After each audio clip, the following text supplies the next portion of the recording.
Yes, jamen Jakob, velkommen hernede i kælderen. Jamen, tak for det.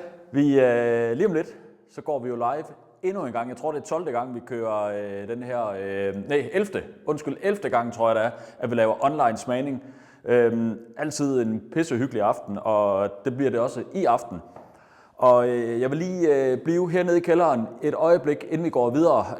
Og det vil jeg, fordi jeg vil lige vise jer det her fad her, som er det her 100 år gamle fad, altså fra 1925 fra Spanien, som vi har købt for nogle år siden og hældt vores whisky på. Det er jo en af de whiskyer, som vi skal smage på i aften. Og den kommer blandt andet, hvis man er blandt de 85 første, der får købt sig sådan en flaske, så er det i den her trækasse med et lille messingskilt på, hvor vi skriver Amontillado 100-årsfadet. Og der kommer en lille inskription med lidt info og lidt gode historier. Og Jacob, jeg tænkte, at det ville være passende, at vi lige smagte på den.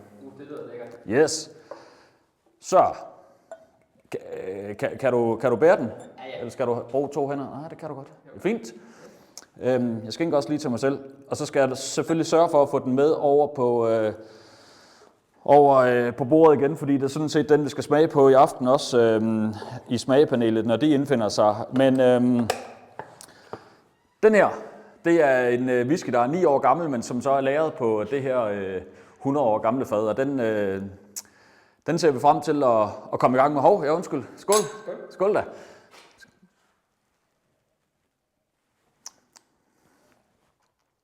Vi kører fuld fadstyrke på den her, så det er lige godt 60%. Nå, men det er en ret sjov historie om det her gamle Amontillado-fad. Det kommer vi ind på lidt senere. Skal jeg tage dit glas, Jacob? Undskyld. Jeg går lige ned og tager den igen til dig. Ja. Perfekt. Jeg har dem med her. Nå, men lad os gå en tur igennem kælderen og igennem alle, hvor vi har alle vores fade liggende. Er du med? Ja. Det er godt. Vi er omkring 450-500 deltagere i aften. Det er jeg virkelig, virkelig glad for, at der er så mange, der stadigvæk gider at være med. En form for tradition, der jo nu kører her på 5. 6. år, altså noget, vi startede under coronaen, hvor vi ikke kunne mødes. Og stadigvæk, så kan vi altså trække en 400-500 deltagere i sådan en online-smagning. Det er mega fedt. En anden whisky, vi i øvrigt også skal smage i aften, og som også bliver frigivet, hvis du kan komme herud. Så det her fine fad, som vi har her, det har gemt på en 12 år gammel whisky. Og den skal vi også smage på i aften, og der er sådan lidt særlig røg i den. Der er både noget brændenælderøg, altså vores eget brændenælderøg malt, så er der lidt røg fra noget tørv, som kommer fra et fad, den tidligere har ligget på. Faktisk lige præcis det her fad. Og derudover så har den også fået lidt sødme fra et sherryfad, så den har sådan set ligget på 3 forskellige fade. Der er 129 flasker i alt, og den er med i smagning, og den bliver også frigivet i aften. 12 år gammel. Vi går op, og så skal vi ud i kulden lige om lidt. Jeg har heldigvis taget jakke på. Det har du ikke, Jakob. Så vi skynder os. Vi skynder os. Godt. Der er jo cirka en time til vi blænder op for det. Smagpanelet er ikke helt dukket op endnu. Men det er blevet mørkt, og jeg ved ikke, om du nærmest kan se noget her på vejen, men vi skal sidde herovre, hvor der er lys i vinduerne. Som jeg sagde, 450-500 deltagere. Vi bruger jo cirka 1,5 time på at smage os igennem de her 6 forskellige smagsprøver. Alle sammen whiskyer, der på en eller anden måde har fået et præg af noget, en form for sherry-type, som er de fade, som vi har lagret whiskyen på. I aften bliver der lidt med noget rabatkode, hvor man kan få, jeg mener det er 20% vi giver på stort set hele shoppen. Der er ikke rabat på den her whisky fra 100-årsfadet, der er heller ikke rabat på den 12-års whisky, men ellers så er der andre rabatter, eller andre produkter med rabatter. Det er herinde, Jakob, det ved du jo, det er herinde, det foregår. Og ja, som du måske kan se, hvis du zoomer ind her, så kan du se, at der mangler lige en whisky i samlingen, og det er sådan set bare den her. Så det er så den, vi skal smage på i aften. Vi får jo, typisk er det jo Morten, der sidder her. Thomas Korsgaard fra SMBS, han sidder derovre. Så har vi Carsten Lambæk, whisky- og bålnørden. Og så har vi jo en ny gæst i panelet i dag, det er John, vores brygmester. Og han glæder sig virkelig meget til at fortælle lidt om, hvad han render og laver hernede på destilleriet, dag ud og dag ind. Jeg ved sgu ikke lige, hvad for en der var din. Jeg tror, det var det her. Jeg tror, jeg har fået det hele med. Vi glæder os i hvert fald bare til, at vi blænder op her kl. 19. Følg med, og vi er klar. De bliver klar i hvert fald. Jeg er klar. Du er klar, Jacob? Yes, jeg er klar. Skål! Og vi ses! Det gør vi.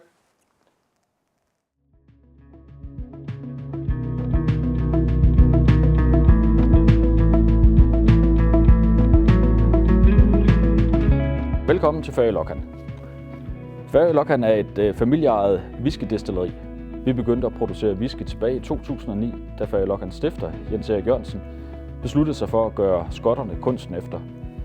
Klimaet til whiskyproduktionen er mindst lige så godt herhjemme, så hvorfor ikke skabe vores egen whisky og identitet? Visionen var at producere verdens bedste whisky.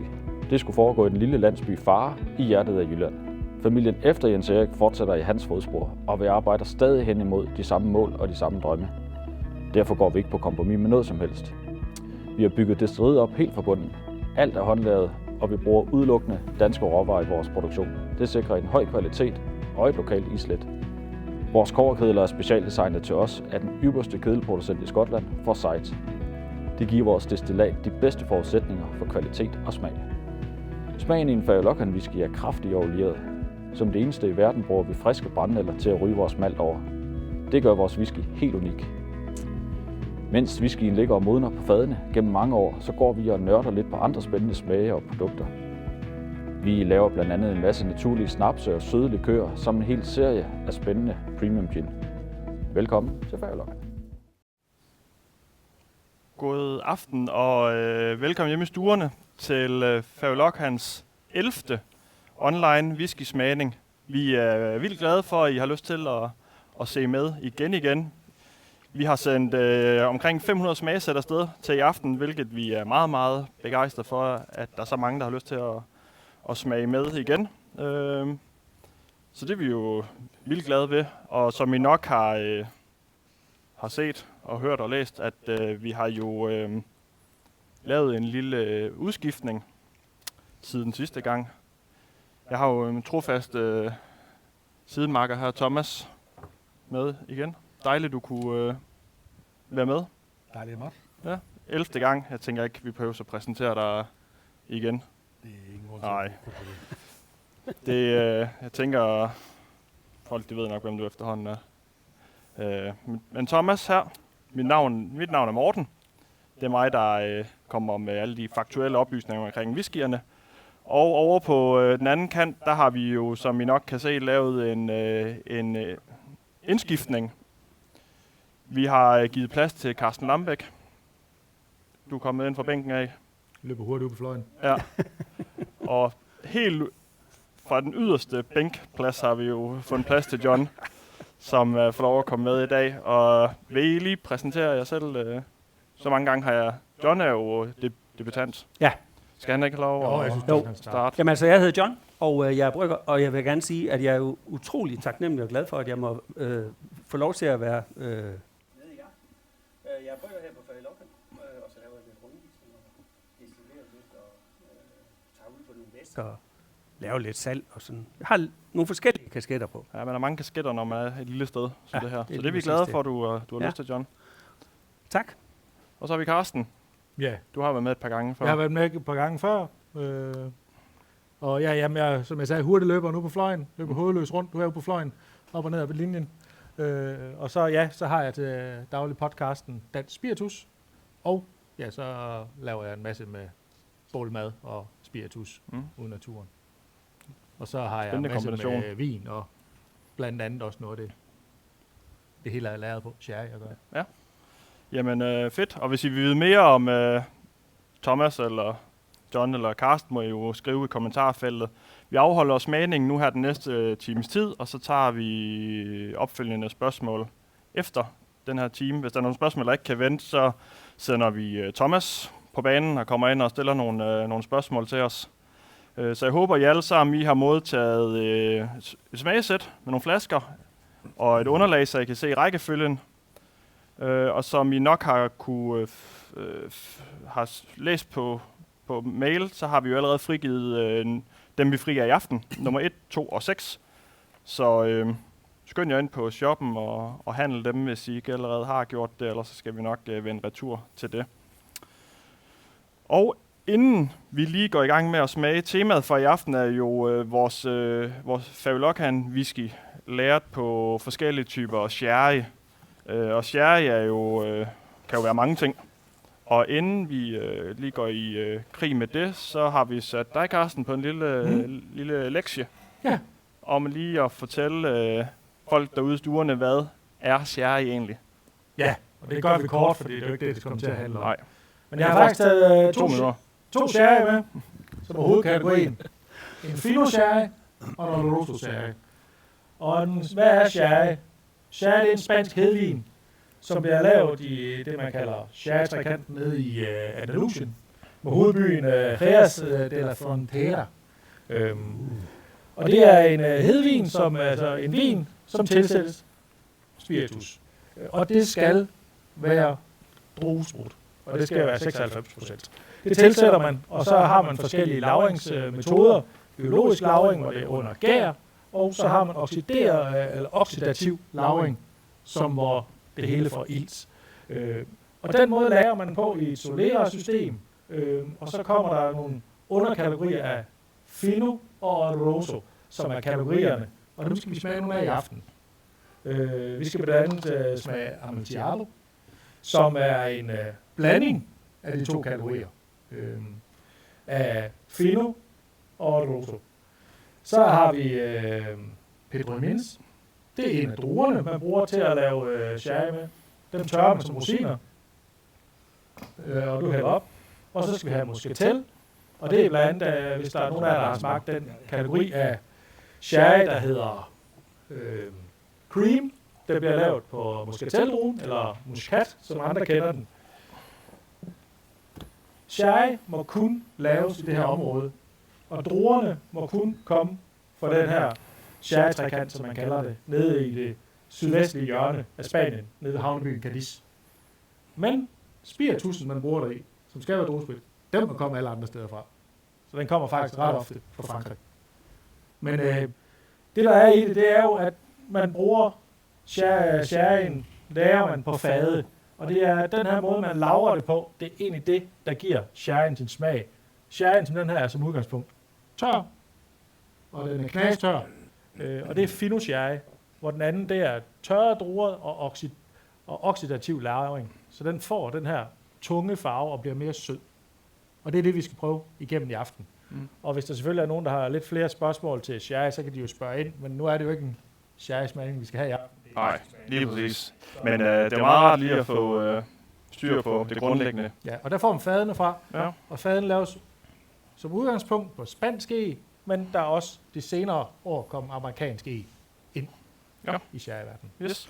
Jamen, mange tak for det. Skal vi ikke bare få smagt på noget whisky? Jeg tænker også, folk hjemme i stuerne sidder og tørster lidt. Ja. Men den vi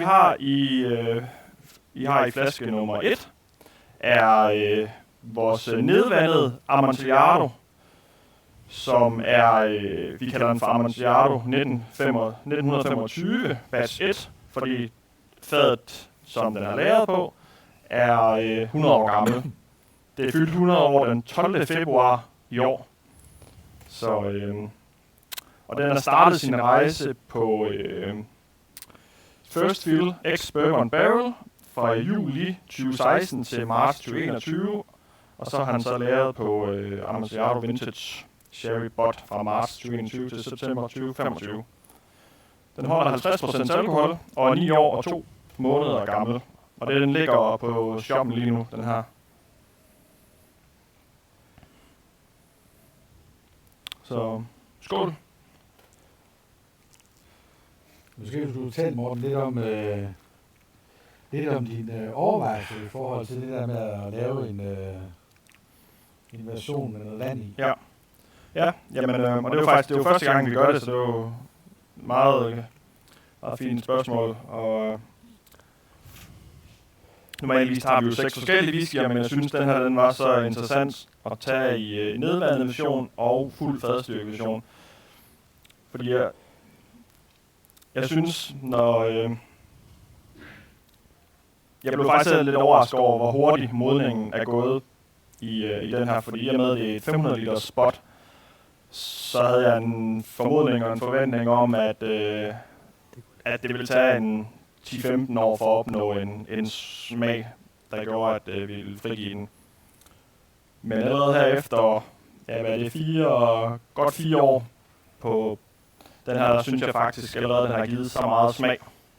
Jeg har fået ret mange tanniner og en del smørsyre fra træet af, så jeg synes, den nedvandede version, hvor man lige får en lille dæmper på det, synes jeg rammer min smagsløg helt højt. Men okay, men var det fordi, at du så... Var det fordi, du synes, den var for voldsom, som den kom ud? Ja. Ja, okay. Jeg synes, den var for voldsom i i udtrykket og i smagen. Så det er ikke det, vi kan smage i den næste. Ja.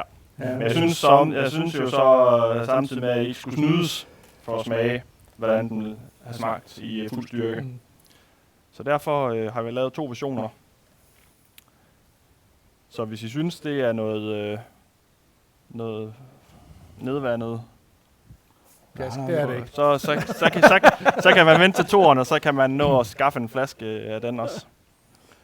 Men der er jo mange ting, der fungerer i det her. Altså må man jo sige, fordi det er jo, i virkeligheden er det jo en utrolig frugtig whisky. Ja. Du har ret i, at den har selvfølgelig noget af det der smør og lidt mineralskhed, som den jo har på grund af den måde, man laver amontillado på, som Carsten var inde på. Mm.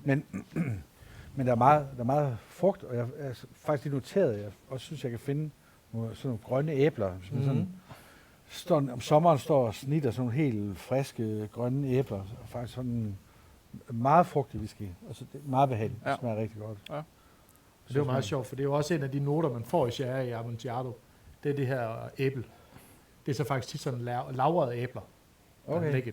Så om nogle af noterne også kan stamme fra det.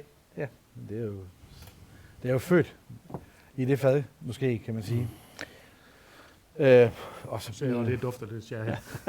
Noget egetræ, men faktisk, du var jo så flink at sende mig sådan en sæt jo, så det var den første, jeg åbnede, det var selvfølgelig nummer 1. Ja. Folk, der har lige så OCD, de ved godt, at så starter man med nummer 1. Men det første, jeg tænkte, det minder mig bare om et eller andet, jeg har smagt før. Det minder mig om noget, jeg kender. Det kan også godt være, det er bare whisky. Men der var et andet genkendeligt over det. På en god måde. Så der fik vi besøg. Vi får lige besøg nu. Ja. Nå, så vil du gerne snakke. Ja, det tog sin tid. Ja, det er virkelig behageligt. Og så ved jeg ikke, om det er nogen garanti, men man kan sige, når det er, at vi skal nedvande, det er jo en af de hårde dage på jobbet. Fordi når man så kommer og møder ind på arbejde, så har Morten jo ligesom legnet op med de forskellige procenter, startende ved, måske 47, og så op til cast strength. Og så er der 6-8 glas, og så skal vi jo igennem de der 6-8 glas, og så er vi en 3-4 stykker, der smager, og så finder vi ud af sådan cirka, hvor er det, det her det fungerer bedst. Vi mødes som regel inden middag, og hvis det går helt galt, altså at der faktisk er et glas imellem, så er det jo Morten, der bestemmer. Ja. Ja, det er det. Det har Morten fortalt om de der dage. Det er de dage, hvor der ikke skal brygges, men hvor gården den skal fejes. Ja. Så når du er færdig med at smage, så får du en kost. Og så siger du, går du i ring herude. Så, Ja. Nej, men altså, der er jo nogen, der skal smage på det. Jo. Ja. Vi er faktisk, typisk er vi faktisk ret enige om smagsretningen, fordi bare en halv eller en hel procent, når vi laver nedvandet på whisky og det her, betyder faktisk ret meget smagsmæssigt. Så heldigvis er vi ret enige omkring, og vi tapper den jo der, hvor vi synes, den er bedst. Jeg håber lidt, at folk måske er med på at prøve at gemme en lille smule af den her, fordi jeg synes, når vi sådan har smagt den fuldstyrke udgave, når vi har prøvet at smage de her 2 unge, Oloroso og PX'er, så er det faktisk rigtig sjovt at lige prøve at vende tilbage til hvor man virkelig kan smage, hvor frugtigt det her det er. Og det er også fordi, det er nogle gange lidt utaknemmeligt lige at sidde og smage på den første whisky. Ja. Så den, jeg synes faktisk, det fortjener, det gjorde jeg selv derhjemme, så sad og prøvede at gå lidt frem tilbage. Så gem lidt af det, så vi lige kan smage det igen. God idé. Det er også noget mørkere. Ja, nu er vi går videre til nummer 2. Fordi de er jo et par, nummer 1 og 2. Så her har I præcis samme læring. Den eneste forskel er bare, at vi hopper lige 10,4% op i styrke. Ja, man kan godt se, der er lidt på farven. Men du får også mere af det hele. Jeg ved ikke, jeg synes faktisk, at der er mere frugt i næsen i etteren. Jo, men Det er selvfølgelig også, at man får mere sprit i næsen, når man dufter. du får mere smøren og sådan nogle ting også.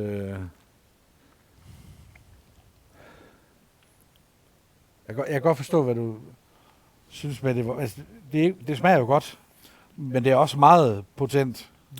Det er også som om, de der tanniner tør bare fuldstændig i munden ud.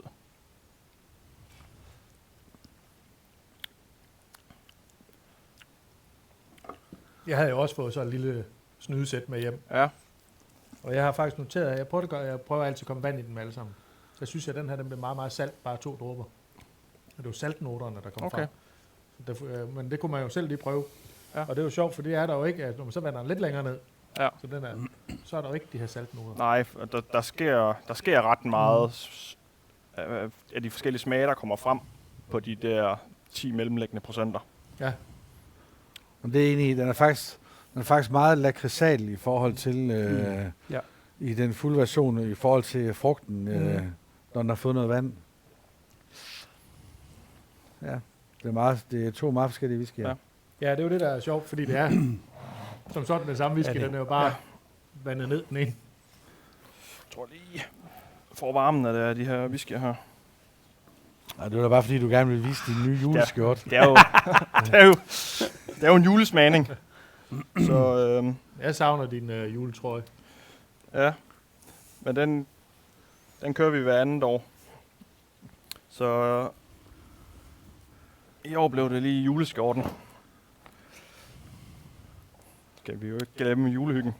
Det er lige præcis det. Så det er et rigtigt destilleri. Det skal have en hund, sådan en destillerihund. Ja, så hvis I undrer jer over, hvis I kan se noget sort rende rundt nede foran, eller trippe rundt, så er det bare Eddie, min mors hund, der løber rundt her. Fantastisk trøffelhund. Ja. Jeg tror gerne, han vil ud. Men er der... som I sikkert har set, nede foran, så står der en fin trækasse med messingskilt. Er der også her. Og til de hurtige, så kan man jo erhverve sig whisky nummer 2 og de 85 første. Den er netop udsolgt, for jeg lige at vide. Så vi har solgt de 85 flasker, vi havde sat til salg af dem her. Så nummer 1 kan købes, så hvis man er til den nedvandede version, så... Men den kommer i sådan en fin trækasse med messingskilt, hvor der står Amontillado 100 års fadet på. Jeg synes da godt, man kunne ofre i etteren. Den er fil med dejlig. Hvad siger du? Man kunne godt ofre i etteren. Ja. Jeg synes virkelig, det er lækkert. Er der slet ikke nogen af jer, der kan dufte grønne valnødder i den her? Nej, i hvert fald en. Ja, når vi laver, valnød-snaps sidste jul i 1. august, så skærer vi de der grønne valnødder. Og selvfølgelig får man blå og grønne fingre af det, eller vi har jo selvfølgelig handsker på. Men der breder så også en duft over i lokalet derovre. Og det synes jeg simpelthen træder så tydeligt frem. Det er ikke så, men jeg synes faktisk, jeg dufter med i etteren. Ja. Sjovt. Jeg har også prøvet at stå og kvarte sådan nogle grønne valnødder, men det går nok mange år siden. Ja. Så jeg kan ikke sådan lige helt... Nej, du kan ikke lige jeg tror godt, jeg kan forstå, hvor du... Ja, altså, eller det er i hvert fald meget tydeligt for mig, men nu gør jeg det så også hvert år, eller det gør vi. Altså, når du nu siger det, men sådan er det tit, når man får noget at vide, så... Jeg har også skrevet faktisk den her smag af friske hasselnødder. Når man plukker sådan de der grønne hasselnødder på et træ. Ja. Og de knækker dem Altså- helt hvide, så spiser dem.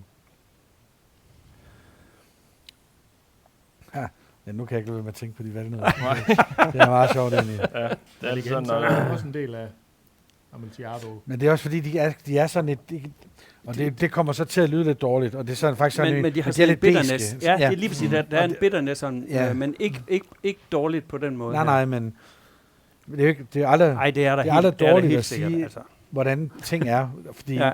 Hvis man smager sådan en valnød-essens, ja. det er jo hammerbitter. Jeps. Det er det lige præcis, ja.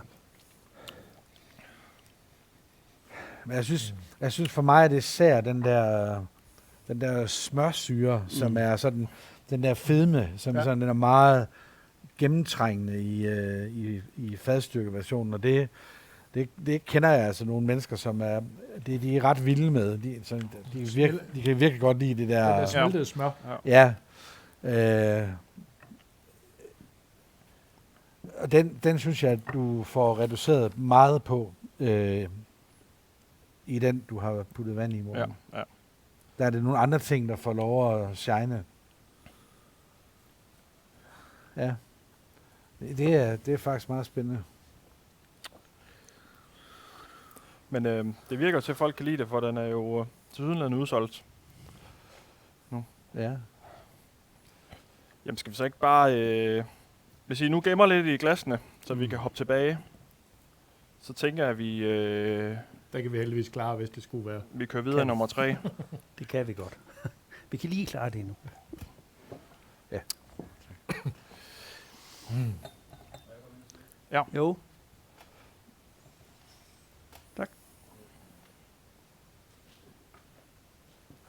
Bare til kanten. Tak. Jeg snakker ind ved dig her, Morten. Yes. Jamen, det går godt. Folk har nogle fine kommentarer. Der er god respons på etteren især. Det virker også som om, der er lidt ekstra interesse omkring toeren nu, hvor den ikke er der. Det er jo sådan nogle gange, at det går. Der er så lidt efterspørgsel på, om der er mere i fadet. Der er de her 85 flasker. Det er jo det, der er i trækassen. Det er ikke noget, du skal svare ja eller nej til nu, men det er jo bare, jeg har set de der kommentarer, der kommer, og vi skal nok se, om vi kan finde noget mere, der kan frigives på en eller anden måde, sådan så, at nogen måske kan blive til gode set, som ikke var hurtigt nok til at erhverve sig en af de der 85 flasker, der nu var til salg med trækassen. Men det må vi lige vende tilbage med eftersmagningen. Ja. Og ellers så kan jeg da anbefale, at man lægger en af etteren i kurven i stedet for, fordi det er fra samme fad. Der følger ikke en trækasse med, men det er trods alt fra samme fad, og så nedvand til de 50%, og også en anelse billigere. Det var bare det. Yes. Her der får vi en helt anden næse. Ja, helt fuldstændig. Ja, nu skifter vi jo sherry-type.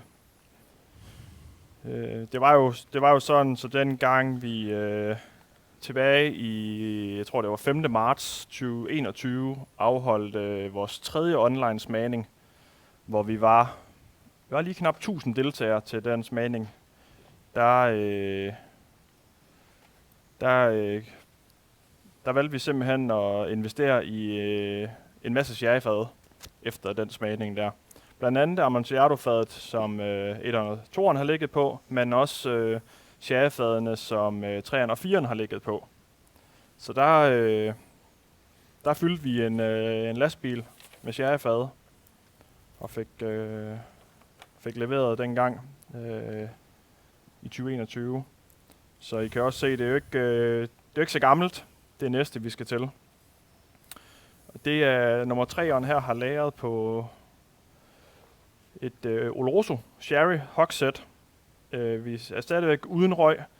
Vi holder 61,9% alkohol, og den har så lagret i 3 år og 9 måneder, så det vil sige siden december måned 2021. Så for mig er Olorosoen sådan lidt mere, den har lidt mere sødme end Amontilladoen, men også sådan lidt en tørhed over sig. Og det er sjovt, nu er jeg også i uden røg. Nu sidder jeg som sådan en mand, der godt kan lide at lave mad på bål. Og jeg sidder med næsen i den. så tænker jeg faktisk på den duft, jeg får, hvis jeg har et stykke krondyrfilet, og jeg steger det i smør på bålet. Den der skal, der bliver den karamelliserede skorpe, den får jeg her i næsen. Mm. Ja. Og det er jo også smøren selvfølgelig, men det der, når det bliver karamelliseret med, og så lige, og nu er der ikke røg i det her. Nej. Men jeg får sådan den samme duft. Jeg er helt enig i karamellen. Ja, karamellen har jeg også. Jeg havde sådan brunede kartofler. Ja. Der står og laver brune kartofler Det er det juleaften. samme lidt, der kommer frem. Ja, men altså, jeg synes jo, hvis jeg må sige, nu er det jo sådan, jeg ser det faktisk sådan lidt som et sæt, fordi nummer 3 og nummer 4. Ja. så det synes jeg også lige, man skal gemme lidt af, så når man kan sidde og arbejde lidt med det. Fordi det er jo virkelig sådan et stileksempel på, hvor man stadigvæk kan smage råspritten i dem begge to, fordi det er jo ikke en færdig whisky, det kan vi jo godt blive enige om. Nej. Den er for unge nu, men det er tydeligt at smage de to sherry-typer, hvad de gør ved jeres New Make, når man smager det her. Mm. Og det er godt, synes jeg. Ja. Det var noget af det, der gik op for mig der tilbage i 2021, at vores meget kraftige olierede whisky, på grund af vores kedler, egner sig bare sindssygt godt til de her søde sherryfad her. Jeg synes, de arbejder ret godt sammen. Ja, det gør de også. Ja. Og så er det jo også vigtigt at sige, som vi har sagt alle de andre 10 foregående smagninger, så smager vi jo whisky, der er tappeklar, og så smager vi noget, der er i proces. Og nummer 3 og 4 her, som Thomas lige sagde, er noget af det, vi vil betegne som at være i proces. Ja, det er også et power tool af et alkoholbrøn, man får. Ja, det er det. Ja, det er morgenmad. Ja. Men når du nu siger, det er et sæt, skulle så ikke lige... Jeg synes nemlig, at de er så Det er sjove et farsæt, ikke et Aarhus-sæt. Ja, halv 4. at sidde og smage sammen. Og man er jo ikke i tvivl om, at det er olieret whisky. Nej, Den hænger godt de ikke på hænger kanterne. simpelthen i den grad på kanterne. Men også, nu du sagde der, Carsten, du startede med at sige, at det var tørrede druer, tror jeg, du sagde, sådan PX'en. Så den, altså hvor sødt det er i forhold til i virkeligheden Oloroso-fadet. Ja, lige nøjagtigt. Så Og jeg synes, man får, altså fordi man også er så kraftig alkoholstyrke, så får man mere i duften, end man får i smagen. Fordi man skal lige smage igennem alkoholen. Ja. ja, men du kan jo bruge det trick, jeg nogle gange instruerer folk i. Altså, man ser bare så skidum ud, når man gør det, men det er jo sådan set lige meget. Men hvis man... Så kan jeg godt gøre. Ja, du kan sagtens være med her. Skal jo stå mål med det derude. Nej, men du kan faktisk, når de er så stærke, hvor det er, du kan faktisk gøre det, at hvis du åbner din mund, og så hvis du forestiller, at du kan trække vejret igennem både næsen og munden på samme tid. Sådan. Så kan man sådan, hvis man gør det, så får du ikke sådan inhaleret alt det der alkohol, men så får du sådan en... Du kan bare fornemme nogle helt andre ting i det, når du prøver at gøre det på den måde. Altså, det svitser ikke lige alle næsehårene af. Nej. De er væk allerede. Ja, okay. Ja. Men jeg tænker, skal jeg lige præsentere 4'eren, nu når vi rent faktisk sidder og smager på den. Fordi der går vi jo over i en meget sød sherry-type. Så vidt jeg ved, så indeholder PX Sherry 10 gange mere sødme end for eksempel Oloroso Sherryen gør. Så der er noget mere sødme i den. Igen et hogsæt, ligesom Olorosoen er. Lagret 1 måned mere end Olorosoen. Så 3 år og 10 måneder gammel er den her. Ligger på 58,4. Så det er 2 proceswhiskyer. Men der kan man jo sige, der er jo også noget i forhold til det her med, apropos med sherryen. For når Oloroso er jo lavet på eller hvad den hedder, Palmino Fino druen, som bliver helt tør, men den er bare lavet på begge måder. Ja. Eller oxideret. Hvor den her, den er lavet på Pedro Jimenez, som er tørrede druer. Så det giver jo mere koncentreret vin. Ja. Og det er jo også der, vi kommer over i helt den mørke farve her. Så selvfølgelig, den indeholder også meget mere sukkerstof. Ja. Og det må jo sidde ude i træet, må man gå ud fra jo. Og det er også derfor, man får duften af de der søde, tørrede frugter på. Ja. Ja, for når du dufter i sådan en gammel sherry, så kan du godt få sådan nærmest helt kælderduft. Og det er jo faktisk lige præcis her, især synes jeg, når man dufter til træerne, som er den der Oloroso, når man dufter til den der tørre sherry, og man så hopper tilbage til etteren, så får du lige pludselig den der meget sådan støvede hengemte frugt. Nogle gange, hvis man besøger sådan en blandt selv slikbutik, så er der sikkert nogle af kasserne, hvor man kan begynde at finde nogle af de der dufte, når derfra også. Farmors gamle træskab. Ja, men jeg synes faktisk, det bliver sådan lidt slikagtigt. Jeg ved ikke, om det er sådan, fordi man sidder og savner fredagsslikket, men... Ja, men jeg giver det helt ret med slikket der. Og det er... Ja, man får lige mættet smagsreceptorerne med nogle ting, så det virkelig kan komme til at trænge igennem. Altså, ja, det er bestemt spændende. Ja, så hvis I der er opfordring til, og hvis I har mere af etteren, så prøv at hoppe tilbage efter 4'eren. Jeg synes især efter 3'eren. Efter 3'eren, ja. Pebernoter. Ja. Dem har jeg nu ikke smagt sidste gang, jeg har smagt, men jeg får sådan lidt pebernoter også. På 4'eren? Ja.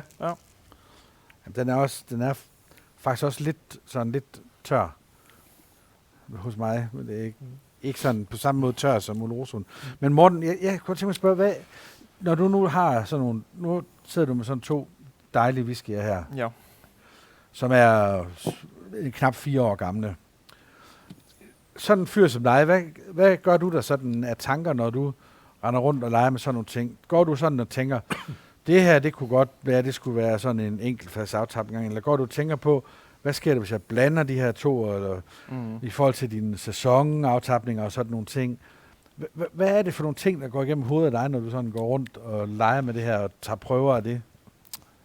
Jamen, der går mange ting igennem hovedet. Altså, det... Jeg synes jo specielt de her sherryfad her, de er jo virkelig spændende at arbejde videre med i forhold til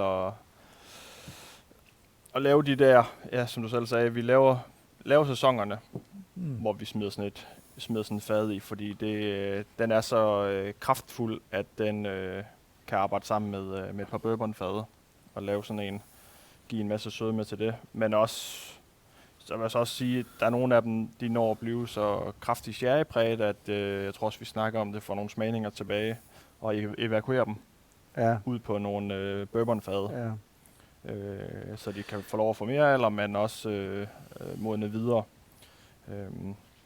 Og så har jeg også lavet eksperimenter, hvor jeg simpelthen tager både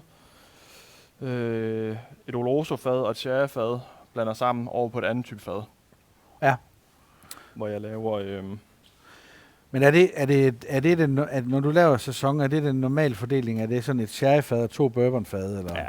Det er, sådan, det er sådan min tommelfingerregel i forhold til vores sæsoner. Okay. Så tager vi 2 bourbon barrels og et sherry hogshead. Er det så, vi er sammen. Har du så præferencer for, om det er Olorosoen eller PX'en, du bruger, når du laver det? Jeg har ikke... vi har faktisk både brugt Oloroso og PX'en i de aftapninger der. Selvfølgelig, vi går jo efter, det smager nogenlunde ens hver gang. Men nogle gange skal man også bare gå efter, det smager godt. Og det er lige præcis det, jeg vil hen til. Slutproduktet skal bare smage. Ja. Og så er det er også bare fordi, at jeg er sådan lidt nørdet. Ja. Jeg vil gerne vide sådan nogle ting, for jeg synes, det er spændende. Vi plejer også at være meget transparente i forhold til, hvordan vi sammensætter vores whisky, og hvor lang tid det ligger på de forskellige fade.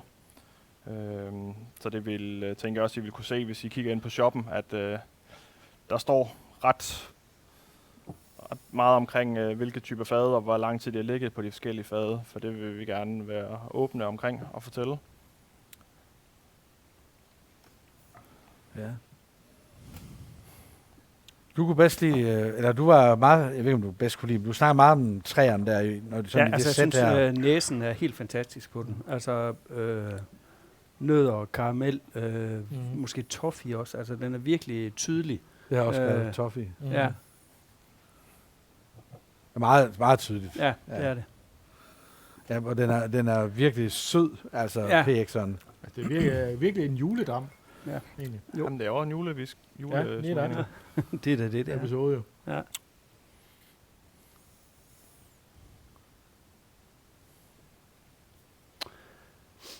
Ja, sådan lidt, næsten sirup. Det er det nemlig. Noget pandekage-sirup. Ja. Eller sådan, Ja, i PX'eren. ja. Vi fik en... vi havde en dessertvinsmagning til vores julefrokost for et par år tilbage, hvor vi sluttede af med en PX Sherry. Det var også lige så, den skulle skrabes ud af flasken. Ja. Altså ikke whisky, men Men PX PX Sherry. Sherry, ja. Det var det var lidt en oplevelse. Er du med til sådan noget julefrokost, John? Ja, Er du det det? er jeg. Jo, Nå, okay. det er jeg. Jeg ved ikke, hvordan man Ja. bliver inviteret til det, men... Nej, men det er jeg, men jeg er jo ansat. Nå, derovre. det er rigtigt. Så. Man skal, Eller bare, altså, det ved jeg ikke, men Nej, man skal arbejde lidt timer herude, ja, så... det er jo det. Nå. Men Thomas, Ja. jeg er faktisk lidt ked af, at du har sat... Altså, vi har faktisk ikke buet endnu. nej. Ja, det plejer de jo at gøre. Sadler og Waldorf, altså. Det skulle vi have gjort noget tidligere. Men jeg er lidt ked af, at du faktisk... Jeg har taget sådan en lille æske med her.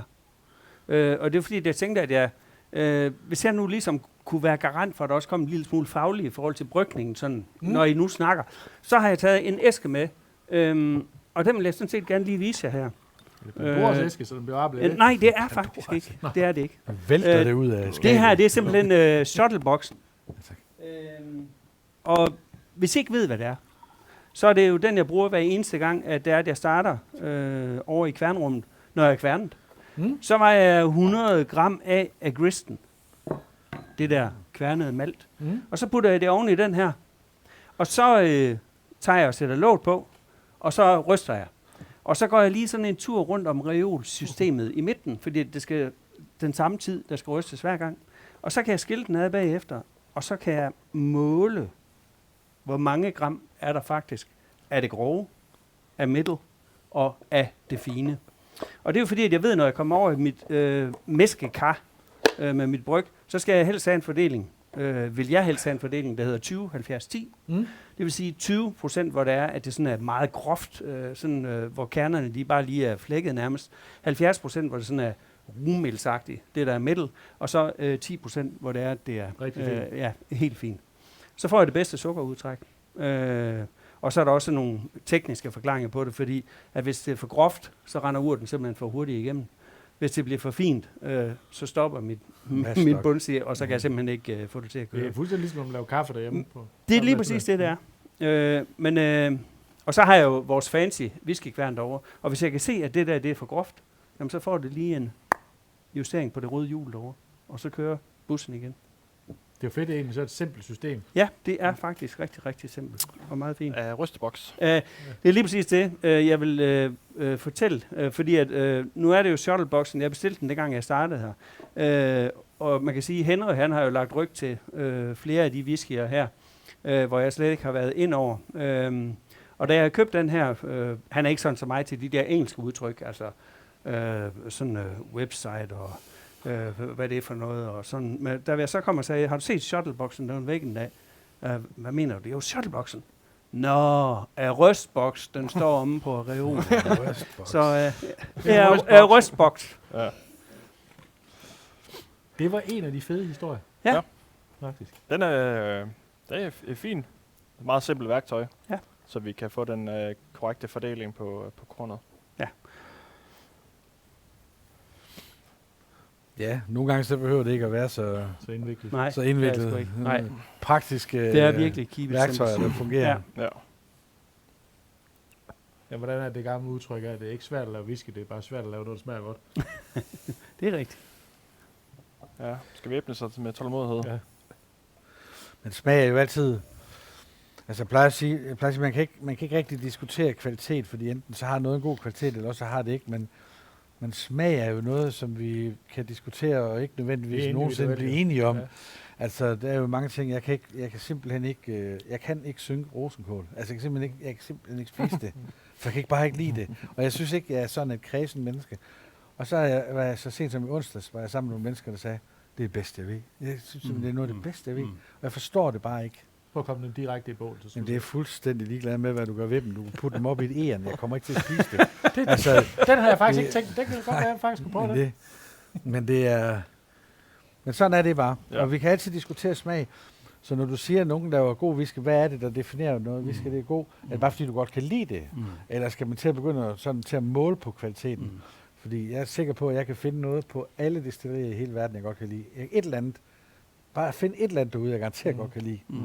Det tror jeg godt, man kan. Ja. Alle kan lave noget, der smager godt. De kan også alle sammen lave noget, der ikke smager så godt. Det er, man kan være heldig og uheldig med fadene. Ja, lige nok. Sådan er det jo. Men Ja, det er det. Man kan jo lave nok så god sprit, men hvis de fade, man køber og bruger, ikke er god kvalitet, så er det ødelagt, og omvendt kan du heller ikke putte dårlig sprit på et godt fad. Så det skal jo hænge sammen. Man kan jo sige, et eller andet sted, nu sidder vi her og smager whisky, der har været lagret på sherryfad. Det er jo i princippet sådan, det hele er startet. Med alt det sherry, man fik transporteret det store på tanden i tønder, ikke? Og så købmændene, de fik masser af fad i overskud, og skotterne, de lagrede der sprit på alt, hvad der overhovedet kunne holde tæt. Ja. Og så det var også kirsebærfade og alt, hvad der kunne holde tæt. Forblære, og det er jo fløjten lige meget, bare det kunne holde tæt. Og så fandt de lige pludselig ud af, det smager jo godt. Ja, det... Jeg har faktisk engang været Strathern, som i dag jo er blevet købt af Dr. Slang, men ham, Tony, der startede det i sin tid, han har faktisk engang besøgt ham. Der tog han mig på sådan en whiskyrejse, hvor han havde lavet whisky på alle mulige forskellige slags træ. Altså, han må så kalde det whisky, men han havde puttet sprit på. Blandt andet på valnødtræ og kirsebærtræ og sådan forskellige ting. Og så smagte vi det. På et tidspunkt så fik jeg en, der var simpelthen så mørk her. Og det smagte som om, det var 15 år gammel whisky. Det har ligget 4 måneder på et eller andet obskurt fad. Kirsebær, tror jeg faktisk, det var. Men det smagte godt. Altså, det smagte sgu godt. Men det var bare ikke whisky. Så det var meget... det måtte han i hvert fald ikke kalde det. Under omstændighed. Men det var meget... Det må jeg, tror jeg godt, at i Danmark må I godt kalde det whisky. Hvis du valgte at lære det på kirsebærtræ, så ifølge det der manifest, som jeg forstår det, så må du faktisk godt kalde det dansk whisky. Så det er sådan lidt, det er jo der, hvor vi adskiller os lidt fra... Skal den skotske starte på bourbon eller på... Skal være E. Men i Danmark må man gerne lave det på forskellige andre træsorter og sådan nogle ting. Men er det noget du nogensinde vil overveje, tænker du? Altså, nu må du jo. Nu må jeg jo, ja. Men jeg skal selvfølgelig aldrig sige aldrig. Men jeg havde ikke lige tænkt, at jeg skulle begynde at lære det på valnødtræ eller kirsebærtræ. Det kunne fandme være sjovt en gang til online smagning nummer 20. Hvis man sådan havde haft lavet noget 4 måneder på valnød og 4 måneder på kirsebær og sådan nogle ting. Hvis der er et marked for det, det er jo ikke sikkert, at nogen vil købe det, men det er i hvert fald ud fra et meget nørdet perspektiv, så er det i hvert fald sjovt. Ja. Hvis det er fyrtræ, så maks 14 dage. Nej, men det smagte godt, og det gjorde det. Men det så er snaps eller sådan noget, det ved jeg ikke, hvad man kalder det, men altså... Ja, det må det jo være. Men jeg synes, I skal prøve lige at give etteren et sidste skud, inden at det... Inden vi hopper i røgen. Ja, men det er bare... Det er stadigvæk fantastisk fin næsen. Jeg synes nu, hvor man sådan er ved at være afklimatiseret i forhold til at have fået brændt noget alkohol af på tungen og sådan noget. Ja, for det er jo altid utaknemmeligt at være nummer 1 i men den smager jo meget ældre, end den i virkeligheden er. Ja. Den er enormt mild nu. Ja. Det er bare... smager bare godt. Smooth. Ja. Det der folk, de med deres forpulede ingefær og hvidløg, jeg ved ikke, hvad de drikker om morgenen, så bare have sådan en her om morgenen, inden man kører på arbejde. Så bliver man ikke syg. Det tror jeg simpelthen ikke. Det tror jeg ikke. Ja. Så holdt du det 0,5 som i druk, var det ikke sådan? Det er i hvert fald begrænset, hvad jeg har af sygedage. Og man må lige præcis køre på sådan en, tror jeg. En lille en. En lille en. Ej, vi skal ikke sidde og opfordre til spirituskørsel overhovedet. Men skal vi nummer 5 og 6 får vi jo noget røg. Og Thomas kommer lige ind.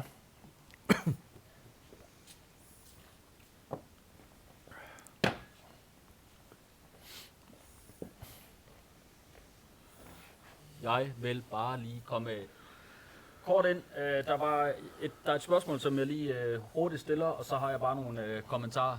Spørgsmålet går til Thomas. Jeg hørte ikke selv efter, Thomas, så jeg kunne ikke svare på det, men det var noget med, du snakkede om noget kirsebærfad, eller hvor stort var det fad, spørger Mads. Okay. Det skal du ikke svare på endnu. Så lad jeg være med det. Fordi jeg vil godt bare lige kigge over på John og sige, der er mange kommentarer sådan på whisky og det ene og det andet, men da John begynder at fortælle, så gik kommentarsporet, altså så gik det stærkt. Det er genialt at have John med. Jeg elsker, når bryggeren fortæller og går all in på nørderi om teknik og produktioner. John er god til at fortælle mere John, tak. Stor fornøjelse at besøge Færølokkeren i sommer, hvor John viste rundt. Så tak til jer 3 andre, men jeg tror, I har brugt jeres tid. Lad os bare, Jamen, det er jeg da glad for. Altså, ja, tak. Tak. Du må gerne svare, Thomas. Ja, det kan gøre.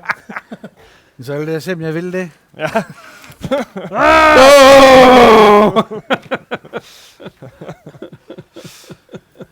Ja, men Hvor stor er sådan et kirsebær? Vi skal da have, prøv at høre, vi skal da have lavet sådan en Facebook-gruppe, hvor man kan melde sig ind i for sådan Johns fanklub eller sådan noget. Det bliver vi nødt Det til. bliver det. Johns ved vel. Ja. Så kan han blive sådan helt ikon herude. Som jeg husker det, Mads, så var det 50 liters fade, han eksperimenterede med de der, sådan for at det blev nogenlunde ensartet i sammenligningen, så var de 50 liter, de der fade. Skulle det heller ikke have så lang tid. Nej, altså det gik selvfølgelig også hurtigere. Men hans pointe dengang, det var jo det der med, at sige, hvordan fandt man ud af at lære noget på træ? Men det gjorde man, fordi man skulle på en eller anden måde, som du sagde, man skulle finde ud af at transportere whiskyen, så man transporterede det man havde. Og så skete der nogle gange noget med det, når man havde flyttet det i sådan en fad der. Så ja, sådan var det. Og på et tidspunkt fandt man så ud af at sortere hoved og hale fra os. Det er sikkert blevet forfinet mange ting hen over årene, kunne jeg forestille mig. 200 år, der samler man vel lidt op. Ja. Men til dem, der ikke kan få nok af John, så John er jo vores rundviser herude, så book jer ind på en rundvisning. Enten som grupperundvisning, eller John holder en masse åbne rundvisninger. Så kan vi nørde. Så kan I nørde. Prøv at høre, det her det åbner jo op for, det er jo helt vildt, hvad det åbner for. Ja. Når sådan kommentar, vi skal have lavet sådan nogle badges, hvor der står, jeg har mødt John med et ansigt af John og sådan noget. Og det skal man simpelthen dele ud af vildskab herovre i butikken. Det skal vi nemlig. John og et hjerte. Ja. Det bliver også det bliver Jeg tænker jo egentlig lige nu sidder vi og snakker alt det her frugt for at snakke om noget andet. Og vi vil jo gerne nørde jo. Altså, selvfølgelig handler det her om fadene, men det handler jo også om vores newmake, og den måde, det er, at vi laver vores newmake på. Når vi laver vores gæringsproces, så kan man sige, allerede efter 2 døgn, der er gæringsprocessen egentlig slut, og jeg kan måle på sukkerindholdet, at det er nede på 0, og den har gjort, hvad det skulle. Og så kunne vi jo godt pumpe det til destillering. Men vi vælger faktisk at sige, at vi vil lave long fermentation, og det vil sige, at vores gære eller overgære æsterne, de kommer i 100 timer, før det er, at vi pumper det ind i washdellen. Og det betyder lige præcis, at det er, at vi får en masse frugtnoter i vores newmake. Sidste gang, der var der i, den virtuelle smagning, der var der jo newmaking til at starte med. Og der var jo nogen, der sagde, at den er meget frugtig. Den er sådan nærmest grappa-agtig, vores newmake. Så den er meget let genkendelig. Men det skinner jo også igennem i det her på det. Ja, det var bare lige det, jeg vil sige. Nu må vi jo godt være nørdet. Ja, det må vi gerne. Hørte det rigtigt? Altså, kan du faktisk få en final gravity på 0? Det er simpelthen så tæt på. Det næsten helt ud. Ja, altså, og det gør jeg. Og når jeg starter, så har jeg målt nogle gange, og der er den på 85, når det er, at jeg starter op. Men jeg er simpelthen så tæt på 0, når det er, at det ender op der. Wow. Så øllet ligger jo så på omkring en 9%, inden det bliver pumpet ind. Ja, og så, vi har jo ikke så travlt herude. Vi lader ting tage den tid, det tager, og lang gæring, og vi kører lang første destillering, og vi kører lang anden destillering, og lave ting, lære i, nu har vi frigivet nogle 12 års efterhånden, så vi lader ting få den tid, det kræver for at lave god whisky. Ja. Og det er derfor, det kan være en sjov ting at komme forbi destilleriet, og faktisk se kedlerne. Og nu kan meget man velkommen til at komme forbi. Men skal vi lade det, og hvis der er nogen, der vil have mere at vide om produktion og nørderi og newmake, så må I spørge Men inden vi smager på 5'eren, skulle vi så ikke lige køre vores brændenælderøgs video, så I kan se, hvordan vi laver den brændenælderøg.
Er vi klar igen? Yes, jamen nu så I, hvordan jeg lavede brændenælderøget malt. Det er faktisk det er hårdt arbejde, som I kan se. Så jeg har faktisk givet stafetten videre til John. Så kommer I en sommerdag herude, så er det faktisk John også, der står og laver den brændenælderøget malt.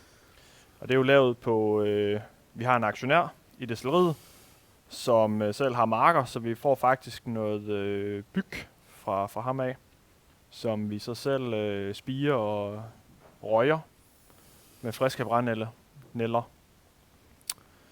Så Og der kan man sige, at brændenælderrøgen er jo meget anderledes i forhold til den tørverøgen, altså tørvepiden. ja, og lige hvis der skulle sidde nogen derhjemme, som ikke ved, hvorfor det lige er, vi bruger de her brændenælder, som jo er lidt atypisk i forhold til en røgdel i en whisky, så er det jo fordi min farmor brugte brændenælder til rygeosten. Lige fra Fyn af.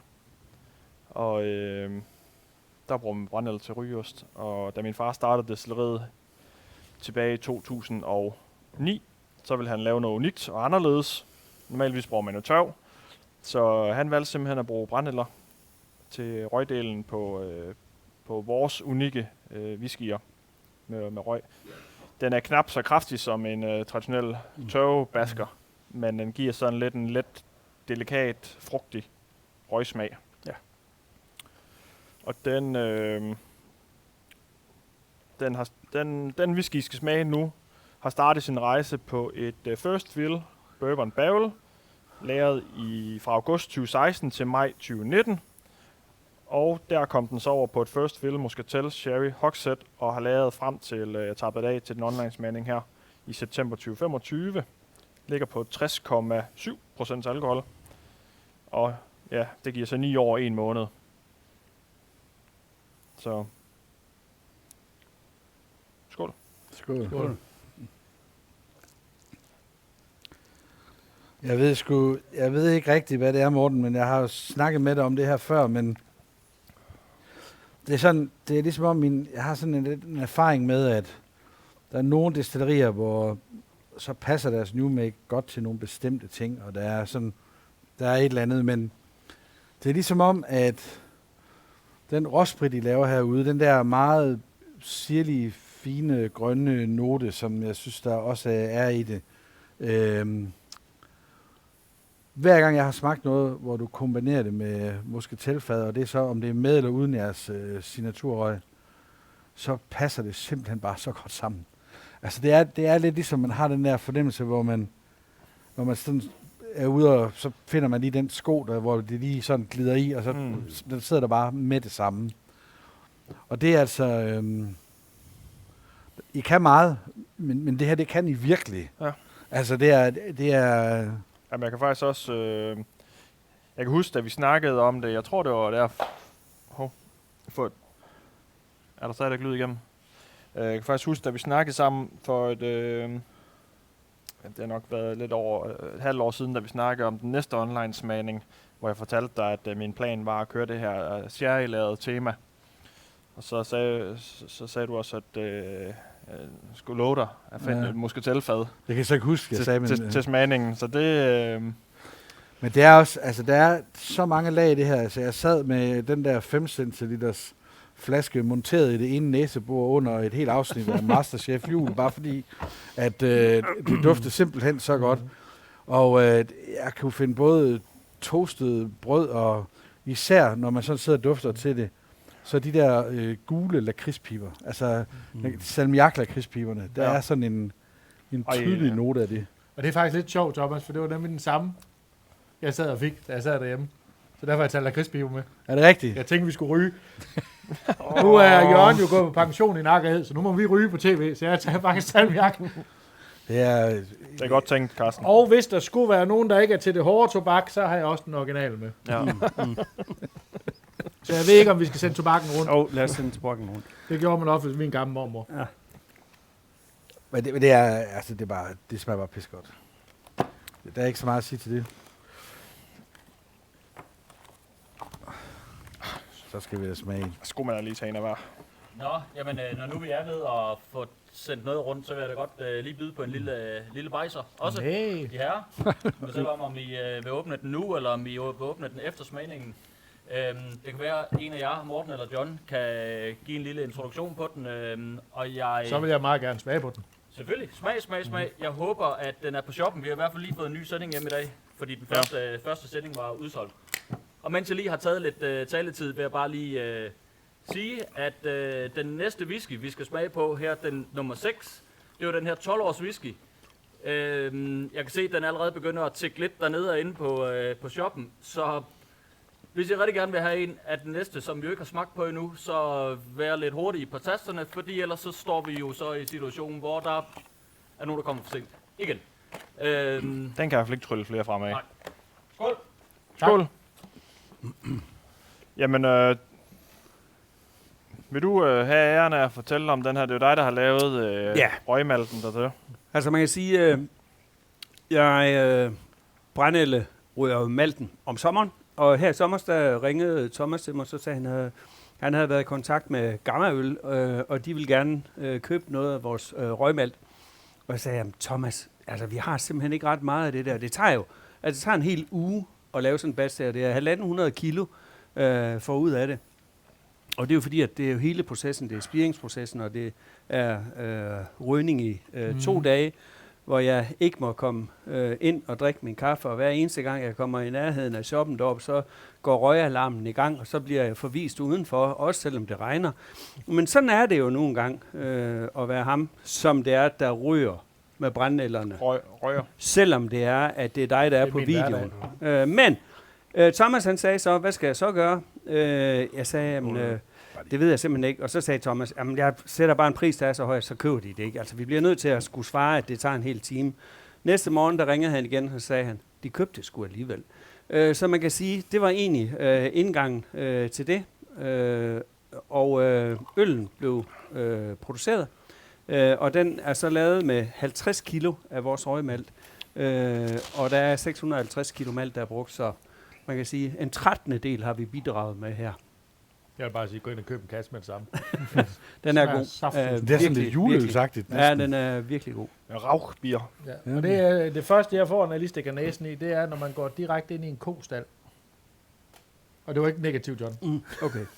Den her duft af det her vap, den får man også i duften, samtidig med røgen. Altså jeg er jo lidt bekymret, da det kun var den lille del, der var vores røgmalt, men man er overhovedet ikke i tvivl, når man smager på den, at brændenælderøgen, den er der. Ja. Absolut. Det smager godt. Ja, det gør det. Hammer godt. Ja. Ja, også det færlokken. Ja. Men jeg er så ikke helt færdig med det her, Morten, endnu, for jeg kunne godt tænke mig, når du så, de der muscatelfad, vi har smagt, nu er det jo så Carsten, der er sherry-eksperten her, men jeg gætter på, at man kan godt få forskellige muscatelfad også. Det kommer lidt an på, er det ikke sådan forskellige, der kan lave de der også, eller smager det altid ens?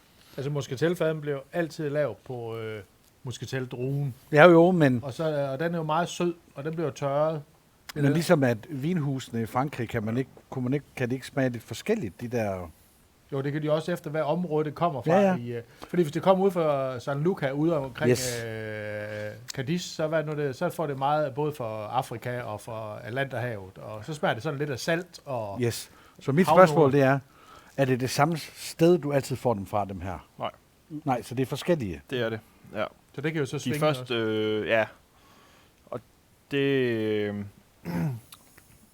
jeg tror, nogle af de... nu skal jeg tænke mig om.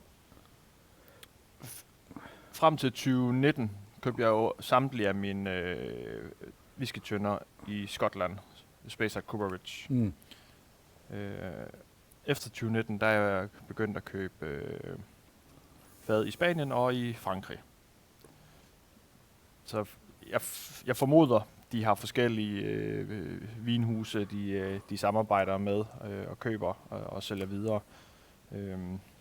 De ser i hvert fald anderledes ud, de sherryfad, muscateller-sherryfad, jeg har fået hjem sidste gang i forhold til dem, jeg har fået hjem, da jeg handlede i Skotland.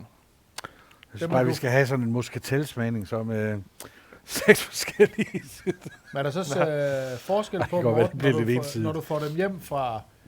det er også sådan lidt nørdet spørgsmål. Når du får hjem for eksempel fra Skotland, fadene, Ja. er det så amerikansk eller er det spansk du får hjem fra? Og når du får den fra Europa, er det så spansk Jeg tror ret sikker på, at det er spansk Ja. hver gang. Fordi man er jo begyndt det her med, at man laver fade i amerikansk også til sherryproduktion. Ja. Så det var bare det, der var sjovt, om man kunne se en... Eller man fik det at vide i det hele taget. Jeg får Du får det at vide, sorten at vide. Mm. Jeg får ikke, de er jo begyndt at være lidt nærige med at fortælle, hvilket destilleri der har været brugt ved. Ja, Der er nogen, der har misbrugt lidt i noget selvfølgelig. markedsføring og sådan lidt, men hvis jeg ikke husker helt galt, så er det spansk på alle de her sherryfad her. Det er sjovt, når jeg smager den her, så lavede jeg på et tidspunkt, havde jeg nogle blåmuslinger, som jeg lavede som røde blåmuslinger på bål med brændenælder. Og jeg brugte brændenælderne til at ryge blåmuslingerne. Og der fik jeg nemlig en brændenælderrøget whisky hernede fra til. Ja. Og det var bare spidse, det passede fuldstændig sammen. Mm. Og det er det samme, jeg får her. Samme følelse, jeg får med det samme. Jamen det kan det der med at kombinere mad og whisky. Ja, det kan dem rigtig meget. Ja. Og det må folk gøre det med, og samtidig med sherry også. Yep, men det er... Jamen jeg vil give dig ret. Det smager så bare godt. den Ja, her. det gør det. Ja. Sagde du har tømt fadet, eller har vi Nej, noget nej. til gode til en anden god gang? Det her, den er ikke tømt. Nå. Så jeg er godt... Det er godt at have noget at glæde sig til. Ja, den kan godt komme med i en online smagning igen på et senere tidspunkt. Om 10 år. Ja, den er jo 9 år nu. Så Så siger vi 11, så får den 20 år. men ja, det er jo også man må jo trække i arbejdstøjet og gøre det hårde arbejde og smage lidt på det undervejs, så den ikke ender med at kappe over til Ja, og det, til er den dårlige. og det er derfor, der kun bliver frigivet 129 flasker af et eller andet. Det er jo fordi nogen har gået og smagt på det i 12 år. Eller Nej, det er fordampning. Det Nå, er det. Ja. Det er Morten, det, vi der kalder er det ingen hernede. angel share. Ja, de håndfaste engle på Fairy Lochen. Ja. Ja, de er meget tørstige herude, de engle. Ja. Ej, der er bare nogle gange, der er der fordampet noget mere, end vi lige havde forventet. Jeg synes, det er sjovt, når man går tilbage til nummer 3 nu af dufter. Så synes jeg, den har fået en markant mere frugtig duft. Det er den også. Det er helt vildt. Ja, Den har jo sådan de der underligt trekantede store bolser der, man kunne gå og... Ja, der er sådan noget bolsjer og masser af... Men det var da, vi snakkede om det her med karamel. Mm-hmm. Hvad er der 6? Det er lige før. Det er, nu du siger det. Ja. Det er faktisk ligesom Vi sådan bringer hvad er der 6 ind i lejen. Hverdags ægte opløst i vodka. Men Der var lidt til julefrokosten. Ja, tak. Men det er sjovt det her med at gå lidt frem og tilbage i whiskyerne nu, fordi de har et helt andet udtryk, Ja, det har de. både i duft og smag, Etteren Når de har også et helt andet... når de har fået lov at stå og trække lidt luft. Og det er jo faktisk også, anbefaler vi faktisk også i toerne, at den får lov at stå og trække vejret lidt. Altså, etteren har den samme lakridsale note som Thor nu, men det kan også være, det er, fordi jeg sidder et de der lakridspiber. Prøv at tage de andre fra Rasmus. Kan godt ske. Det kan godt være, det var en fejl, Carsten. Vi sidder og spiser dem. Men, Ej, det forsvinder igen. ja. Men det er også det, der er et eller andet sted ved whisky, det er jo, at i stedet for det der med at drikke dem hurtigt, lad dem nu stå for filerne og bare lad dem nyde, for de udvikler sig jo hele tiden. Ja. Så et glas kan jo godt holde længe. Det kan det. Det smager godt, men hvis man kan huske bare lidt af det stå og tage et lille sip en gang imellem, så må holde længe. Og det udvikler sig bare. Men er vi der, hvor vi skal tage aftenens sidste whisky, eller i hvert fald den sidste i den her smagning her? Blanderøg. Hvad folk gør efterfølgende, det må de jo selv om. Men nu hopper vi... Tak, John. Skal du lige have en lille... Ja, tak. Tak. Jeg er stadigvæk dybt fascineret af den her øl. Ja, den er god. Den er rigtig god. Og så kan man sige, Gamma laver jo også noget sindssygt godt øl. Så, Ja. Men det vi har puttet i sample nummer 6, er også en vi har frigivet, som vi kan køre i serien Sherry and Peat. Den er 12 år gammel. 12 år 1 måned faktisk. Den har startet sin rejse på et First Fill X Bourbon Barrel. Og der har den ligget fra august 2013 til marts 2021. Derefter smed jeg den over på et nyt PX Sherry Hogshead, hvor den så lå fra marts 2021 til juli 2023. Og så skulle jeg evakuere den, som vi har snakket om før. Og så tænkte jeg, at vi har haft ret god succes med de her Sherry and Peat udgaver, hvor den gode sødme fra sherryen bliver kombineret med det her tørverøg. Så derfor puttede jeg den over på et Second Fill X Isla Bourbon Quarter Cask fad, hvor den lå fra juli 2023 til september 2025. Og så er det jo også lige vigtigt at sige, at i den her, den indeholder jo også vores unikke brændenælderøg. Ja. Så der har du den let frugtige, delikate brændenælderøg, kombineret med den lidt tungere tørverøg, på grund af at det sidste fad, den er ligget på. Så den har haft noget af en rejse på 3 forskellige typer fad. Ligger på 58,5% og 12 år gammel. Ja. Jamen, det kan man, hvis det er quarter cask, så fra Isla, så er det jo... Du har et kvalificeret gæt. Så skal vi over til Highland. Jeg ved ikke, om jeg har det, men det oplagte gæt er jo Lafroig. Ja. Ja, der blev spurgt om, hvad det er for en type tørverøg. Og som Thomas sagde, så rigtig nok, så er det et brugt Lafroig-fad, som jeg har lavet den på. Vi skriver ingenting med Lafroig på etiketten eller på smagsnoter eller noget, for ikke at misbruge det. Men det er Lafroig-fadet, den har sluttet af på. Det fornægter sig heller ikke i smagen, hvis man har smagt Lafroig. Det gør det nemlig ikke. Jamen, slanche. Slanche bare.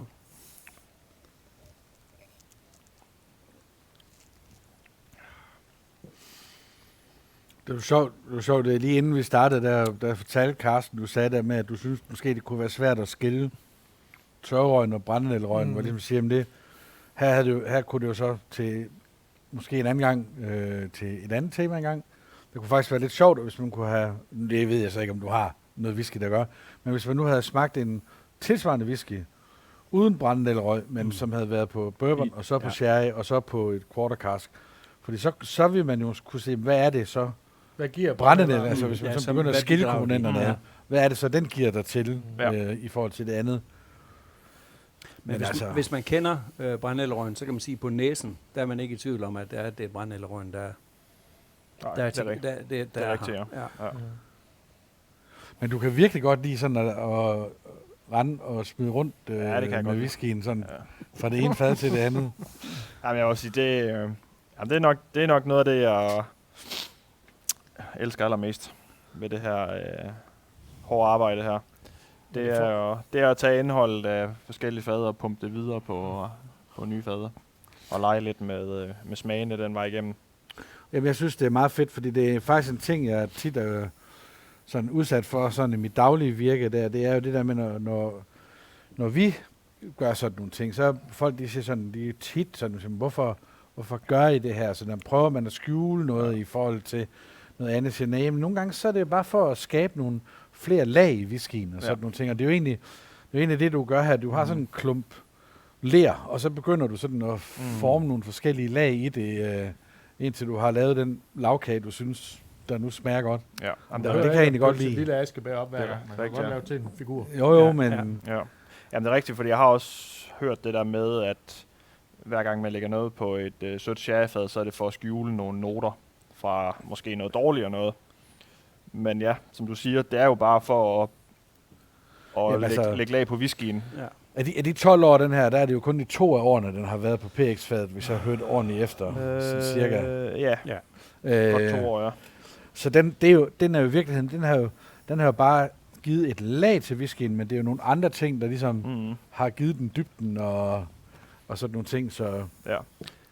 Men man kan sige, den har jo heller ikke den samme sødme, som de, der har været dobbelt matured. Altså PX'en træder ikke så tydeligt igennem på den her.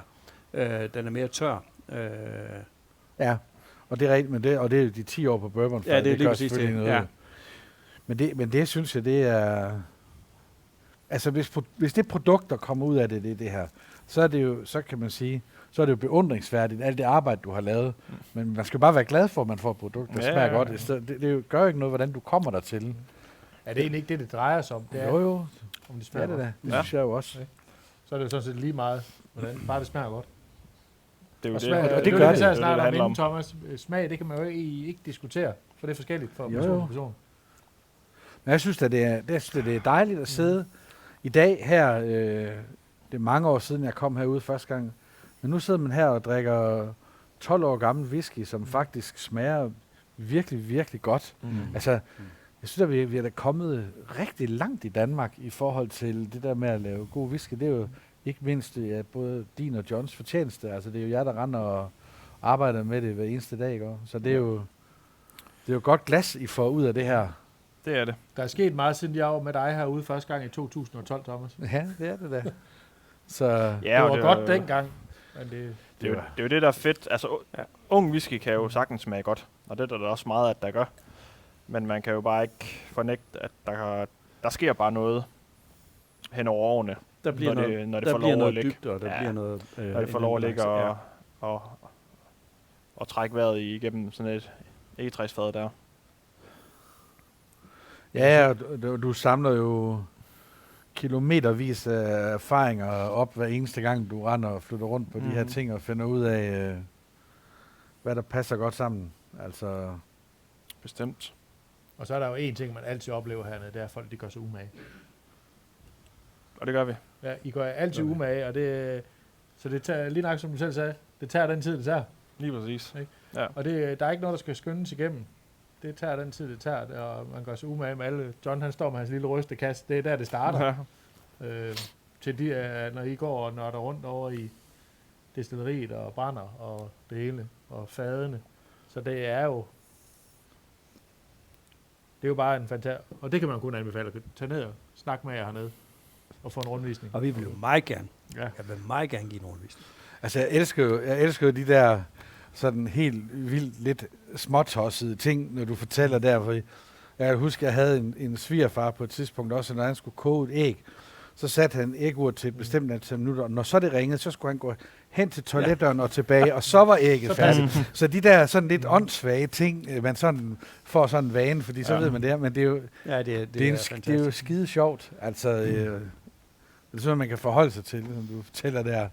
Så gør man det samme hver gang. Ja. Går du så venstre eller højre om? Altså venstre om.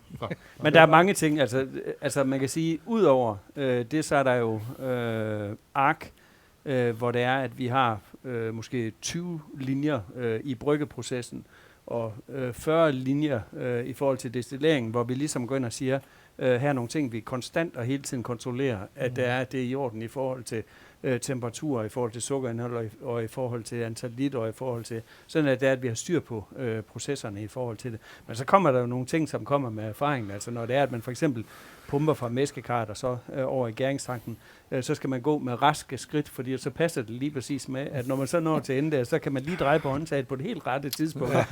Men det er jo det der med, hvad er raske skridt, fordi det finder man jo ud af, hvornår det er, at det passer på det. Det er jo det, der er dejligt ved, det ikke er computerstyret. Det Ja. Og det er det så ikke.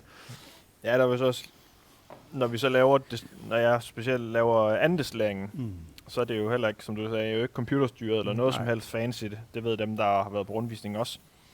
Men der sætter jeg jo en alarm på min telefon, så når den ringer, så skal jeg huske at gå. Jeg skal ikke lige pausen og sige det, husk lige om 5 minutter. Det er nu. Fordi så har jeg glemt det. Det er nu. Ja, det er også en smart måde at gøre sig selv svær at erstatte, fordi hvem går i den samme skridtlængde som John? Det er jo ikke sikkert, at der er nogen, der gør det. Så den bliver faktisk dårligere. Så hvis vi lige pludselig begynder at gå efter dig, så ved du, hvad klokken er slået. Og nu har du fået fat i så er der ikke flere julefrokoster, John. Ja. Men hvad... kan I lide det? Ja, det er dejligt. Hvad siger folk til det hjemme i stuerne?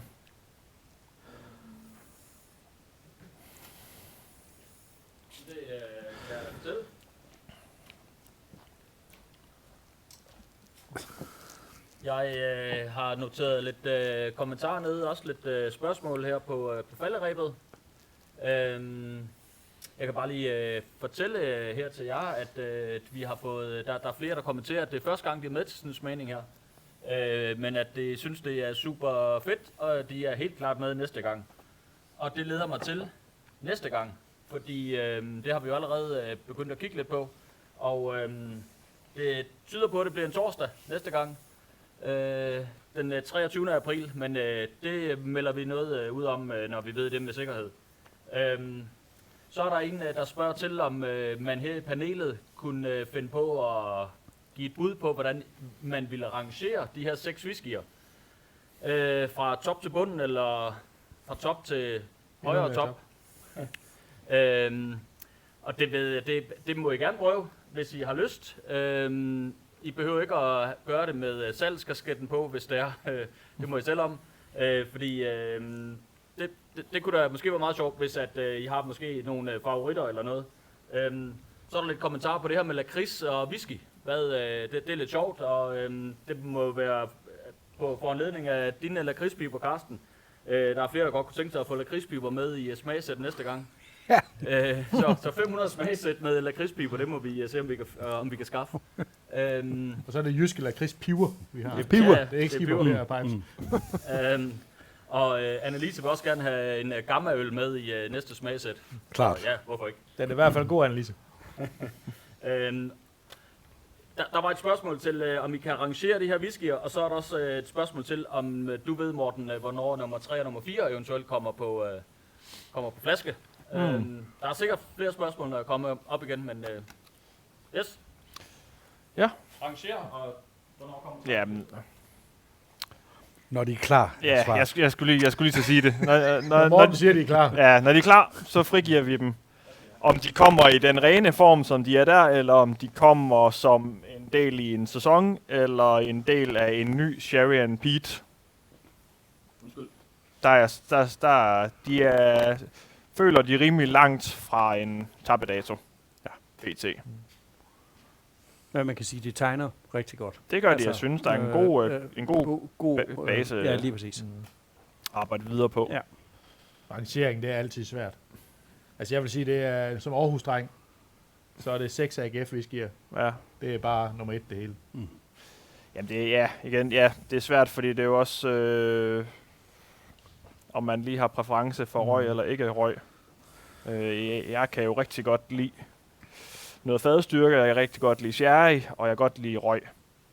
Så min personlige favorit vil jo nok altid være sådan en Sherry and Peat her. Jeg er fuldstændig enig. Jeg er stadigvæk rigtig glad for etteren. Ja. Men omvendt, ja. Jeg vil sige, skal jeg have en uden røg, så er jeg henne ved nummer 1. Så det er... Og så er det sjovt, nu har ved 5'eren, der snakker vi, sagde det her med at gå tilbage til 3'eren og dufte. Når man så dufter det i 6'eren, og så går tilbage til 3'eren, så er det ren karamel. Det er rigtigt. Jeg skal prøve i gang at tage sådan en ordentlig sniffer af 6'eren. Bare fyld lungerne med alt det der Lafroig-fenolen. Og så jeg har gjort det, så prøver jeg lige at dufte til 1'eren igen. Så er der bare alle mulige helt vildt sjove ting igen. Ja, så kan man ikke skilte ad. Nej, så nu er det sådan læder og alt muligt. Ja, lige nok. Ja, det er det, der er ret fedt ved det her med at gå frem og tilbage her. Så hver aften, når man skal have en dram, spille 6 op. Og så er der bare flodkaramel i træerne. Ja. Ja, det er Ja, helt det er vildt. der. Det er Og så fuldstændig efter et par måneder, så fuldstændig er vildt. kontakt af. Der er så meget toffee i træerne, så det er... Ja, det er vildt. Ja, så en opfordring til at købe det store smagsæt næste gang, så I kan blive med at sidde og smage frem og tilbage. Så køb 12. Ja, Altså 5 cent til det passer lige til et afsnit af Masterchef Jul, har jeg fundet ud af. sådan. Sådan er det. Ja. Men jeg opfordrer dig til næste gang at lige købe en kasse Gamma med også. Fordi det er virkelig... Ja, det er sgu en god øl. Og man vil næsten ikke gøre den færdig, de her whiskyer. Det er så dejligt til at lufte det. Det er det. Jeg synes, har været enormt spændende, Morten. Ja. Altså, folk, der kender mig, de ved jo godt, at mit foretrukne, det er jo bourbon-lavet whisky, så det var selvfølgelig lidt udfordrende også, at forholde sig til det, men jeg synes faktisk, at det har været... Jeg ved ikke, om det giver nogen mening sådan for mig at arrangere det, men altså, jeg synes, fordi der er så mange ting i det. Jeg synes din måde at lege med tingene i 6'eren her, det synes jeg er meget fascinerende. Og jeg synes, det er meget spændende at følge også, når jeg har kendt dig i mange år, sådan din udvikling med det med at rende og lege med det på den måde der. Jeg synes faktisk, du er rigtig god til det. Tak. Og jeg synes, det er sjovt. Jeg er altid fortaler for at drikke. Altså fadstykke whisky er for mig. Så faktisk lidt overrasket over. Jeg tror faktisk, at det er en af de få gange i mit liv, jeg kommer til at sige det, men jeg tror faktisk, at i det her tilfælde, der tror jeg faktisk, jeg synes, at den nedværende variant her, jeg vil ikke få mig ikke til at sige, at den er bedre, men den er i hvert fald, Anderledes. det smager sgu godt. Ja. Altså, og det gør det. Så kan man også sige, det er 50%. Det er jo heller ikke fordi, det Nej, det er ikke kølefiltration, det ved jeg også godt. Nej, det er det ikke. Og så synes jeg selvfølgelig også, det var spændende at følge det der tydelige eksperiment, der var omkring de 2 Oloroso og PX-fadet på de unge whiskyer. Og så blev jeg bare bekræftet endnu en gang, at det kan godt være, at jeg er en sokker for bourbon-lavet whisky, men det der, I gør man måske til, det kan fandme godt. Det kan jeg godt drikke. Det rammer dig, ja. Det kan jeg godt. Ja. Så Det kan jeg også det har været anbefale. en rigtig god smagning, Morten. Jeg synes virkelig, det er jo noget... Du har stor ros for, hvis det er dig, der har valgt dem, fordi det er... Jamen, tak Thomas. Det er værdsætter jeg. Det synes jeg i hvert fald, det har været spændende. Jamen det håber jeg også I andre i. Men det er Jeg er glad for, at du fik lov at være med igen. Og Ja, jeg kom med sådan en afgørende VM-kvalifikationskamp her. Det er jo fantastisk. Ja. så må vi se, om du får opkaldet næste gang. Ja, men sådan er det. Sådan er det, der udskifter. Eller om det kommer på bænken. Ja, men sådan er det jo. Sådan er det jo. Det er jo, Der er anføreren for lov til at spille hver gang. Ja, det er det. det er jo ham, vi planlægger efter. Ja, som du kan se på, om han holder sig i god form. Han bliver aldrig skadet. Han Han er stabil. er stabil. Ja, det er han. Og det må man jo bare give. Endnu. Glad for, at du er med, Thomas. Ja, jeg er også glad for at være her. Ja. Så. Og du er ikke blevet skræmt der? Nej. Der skal, Der skal meget mere ja. til. Ja, det ved jeg. Ja. Det er derfor, vi tænkte, vi turde godt at spørge dig. Ja. Så det skal nok gå med det. Der er Det ikke skal mange derfor, vi fodboldstjerner, lavede der trøjer med kan få John stor på. fanskab på så det gør kort næste tid. gang. Ja. Ja. Så Jamen, vil jeg faktisk slå et slag for her til sidst.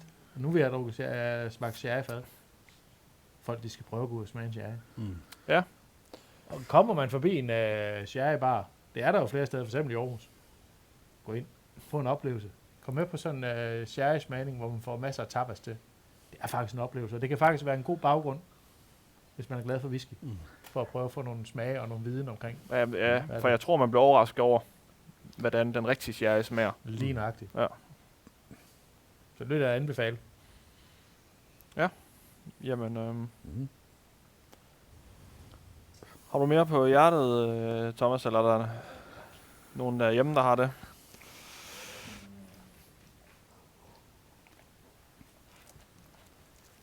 Jeg nævner bare lige igen, at der er lidt... folk kunne godt tænke sig, at der havde været lidt flere af de der 85 træsker der. Ja. Så jeg tror, vi skal snakke om der er noget, vi kan gøre efter smagningen her, og så må vi melde noget ud på mail. Alle har jo modtaget en mail inden smagningen. Alle har haft muligheden for at bestille en flaske inden smagningen. Så vi sender en mail ud. Skal vi ikke aftale det? Så må vi se, om der kan trulles et eller andet frem. Vi har jo trods alt nogle flere fad dernede. Det må vi lige tage. Vi behøver ikke at sige noget nu. Det må vi lige tage. Thomas, der bliver også spurgt til, om der er noget nyt. 141 fra SMWS, og jeg ved ikke, om man kan røbe, hvem der gemmer sig bag 141 i SMWS regi. Men der bliver spurgt til det. Surprise! Og jeg er sådan set lige så nysgerrig på svaret til det spørgsmål. Så hvis det var, og så vil folk gerne have John med igen. Så jeg ved ikke, vi skal snart have et ret stort panel, fordi folk er også glade for Ulrik, og folk er også glade for Julie. Måske også for Carsten og Thomas, så jeg ved sgu snart ikke, hvad jeg skal gøre med det her panel her, men alt i alt stor tilfredshed, og folk er glade. Fedt. Jamen, tak for det. Ja, det første svar, det må jo være at spørge John, hvor hurtigt kan du lave 85 nye æsker? Ja. Altså, du er jo... Altså, det tager jo lidt tid, men det kan jo lade sig gøre. Ja. Men vi har ikke flere PT, men vi må jo prøve at undersøge, hvad vi kan gøre ved Du det. kan vel lave dem? Ja, det kan jeg. Jeg kan hurtigt. De der, lige for at afslutte helt den med den der fadstyrke Amontillado der. Som I nok har luret, så er det jo et bot, så det vil sige, der var jo oprindeligt 500 liter. Nogle liter er tappet af til den nedvandede version. Nogle liter er tappet af til den fulde fadstyrke der, og nogle liter er kommet videre på et nyt fad. Men grunden til, at der kun var 85 flasker til salg, det var fordi, vi havde 85 kasser. Hvis folk er ligeglade med kassen, så kan vi flaske nogle flere flasker uden kasse og sætte til salg. Så det voterer vi lige efterfølgende, og så sender vi en mail ud. Så hold øje med jeres mail, hvis I rigtig gerne vil have en fuld fadstyrke på Amontilladoen uden kasse. Det tror jeg, det er det, vi kan gøre. Vi havde jo heldigvis rigtig mange liter. Jeg tror, der var 450 liter i fadet, der tappede det af. Så der er lidt endnu. Så der er nogle liter at gøre med. Så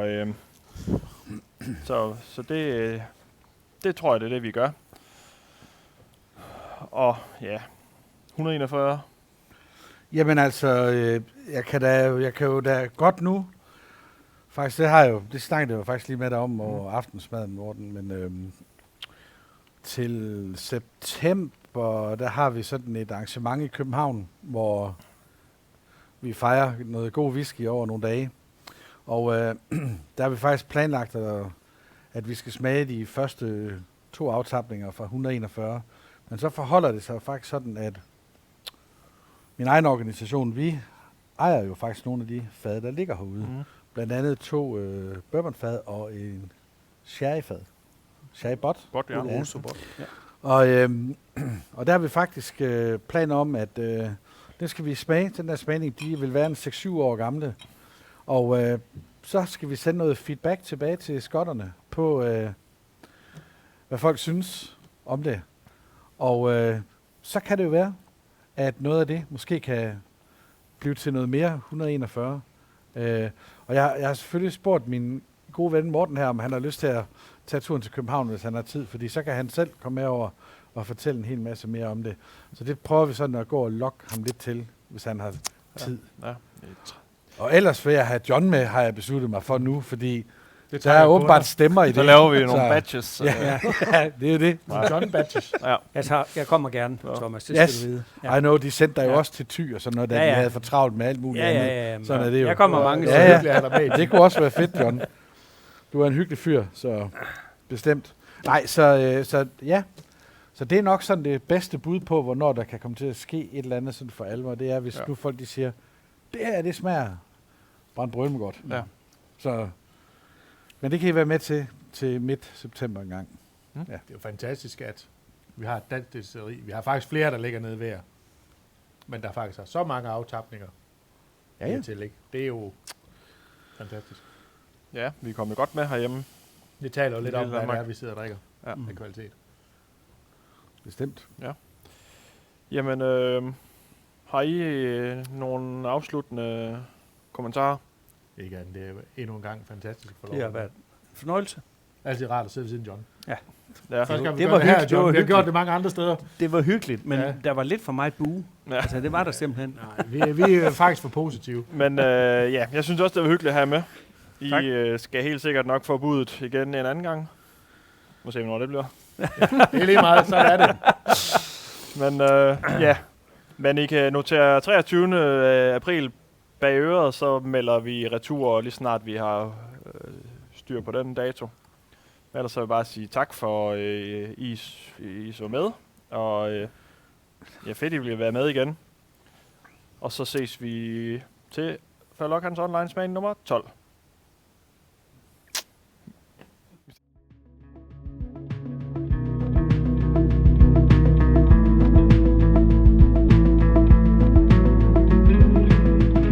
Velkommen til Færølokkan.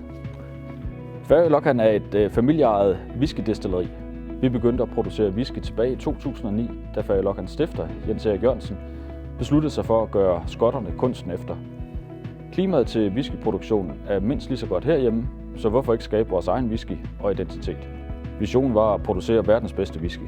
Det skulle foregå i den lille landsby Fare i hjertet af Jylland. Familien efter Jens Erik fortsætter i hans fodspor, og vi arbejder stadig hen imod de samme mål og de samme drømme. Derfor går vi ikke på kompromis med noget som helst. Vi har bygget destilleriet op helt fra bunden. Alt er håndlavet, og vi bruger udelukkende danske råvarer i vores produktion. Det sikrer en høj kvalitet og et lokalt islet. Vores kobberkedler er specialdesignet til os af den ypperste kedelproducent i Skotland, Forsyth. Det giver vores destillat de bedste forudsætninger for kvalitet og smag. Smagen i en Færølokkan whisky er kraftig og olieret. Som det eneste i verden bruger vi friske brændenælder til at ryge vores malt over.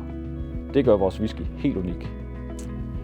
Mens whiskyen ligger og modner på fadene gennem mange år, så går vi og nørder lidt på andre spændende smage og produkter.